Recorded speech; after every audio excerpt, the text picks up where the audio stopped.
Welcome to Unpractical. Tuna again. Today, we're going to talk about revolvers and their use case in the modern EDC.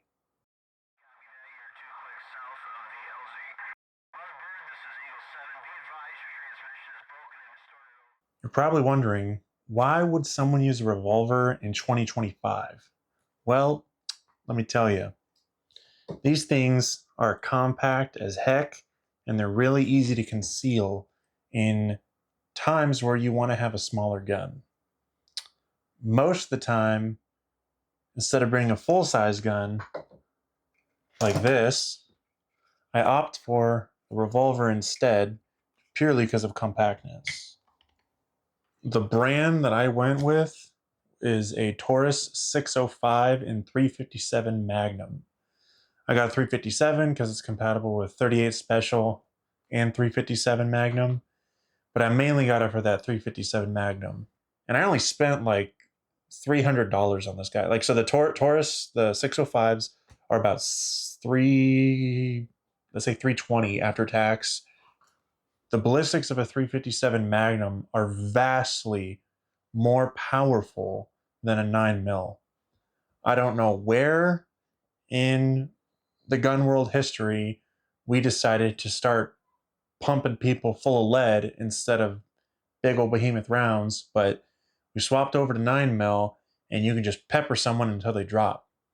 This would only require about 1 to 2 rounds, dead center hit, and they're done. Like, they ain't getting up. And that's kind of the trade-off with 9mm versus 357. You know, if I'm going to get a smaller gun, and if I'm going to be wanting to conceal and I'm going to be losing capacity, I'd rather have a beefier round. That way I know for sure if I ever run into trouble, I got 5 rounds of just Magnum, and that should do the job. If you're worried about capacity, I would recommend using, I know it's kind of controversial, a fanny pack with some extra cylinder reloads in it. That way, if anything happens, you have at least 15 rounds, or 18 or something like that, of whatever you want to use, and hopefully you never need to use that much. As you can see, the size comparison between a full-size Glock, this is the Glock 47, and this is my 357 Magnum. As you can see, the size comparison, vastly smaller. I will say, however, depends on the version you get.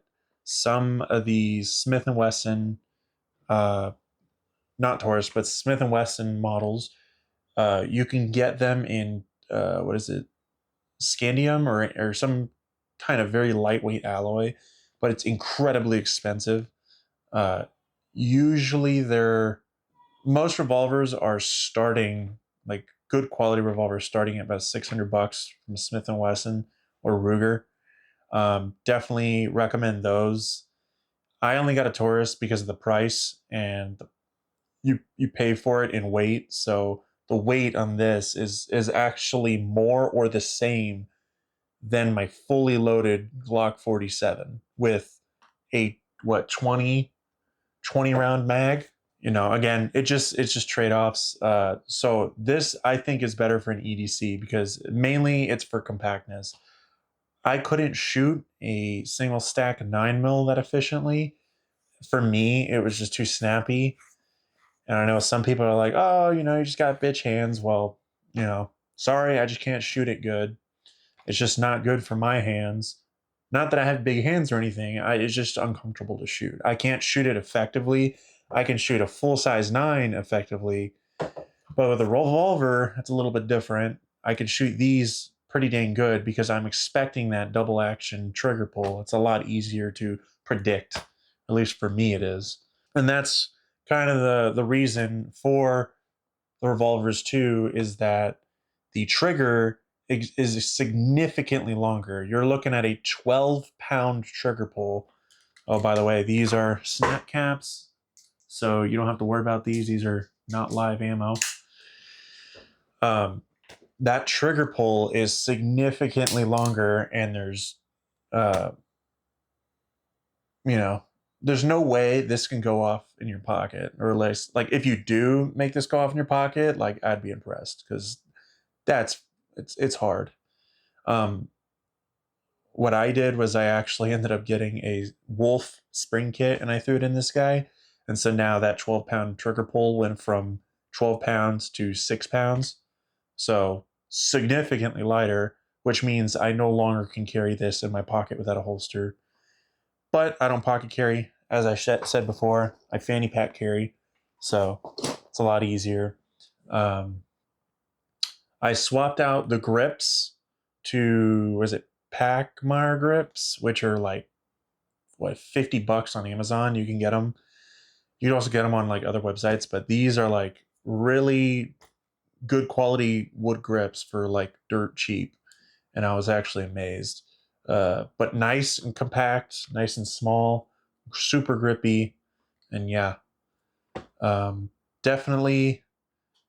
If you're not a big fan of those single stack 9 mils, I highly recommend at least going up to a bigger round and getting a revolver, because I never thought I'd be using a revolver, and look at me now. I love it. It's great. And, also too, bear territory. You can take a bear with 357 Magnum, 9 mil, unless you go with like Buffalo Boar or something. But still, I'd rather trust a 357 out of a 2-inch barrel than a 9 mil any day. So definitely, like I said, trade-offs, different roles for different uses. This is meant for if you're expecting trouble.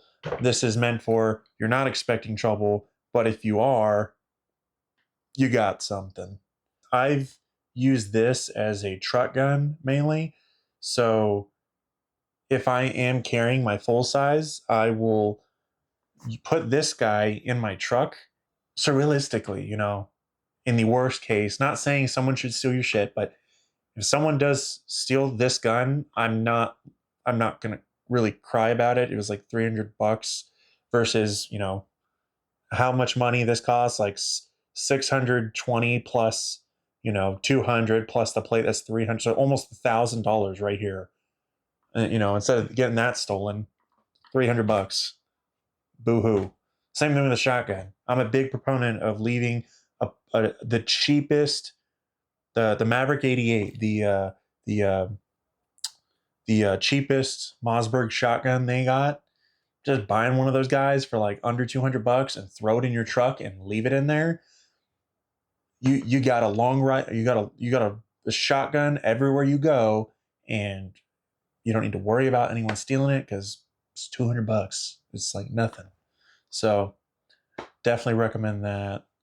Um, but yeah, that's pretty much why I use a revolver in 2025, because it is actually very versatile, and I got tired of those single stacks. I just can't shoot them good. So yeah, talk to you guys later.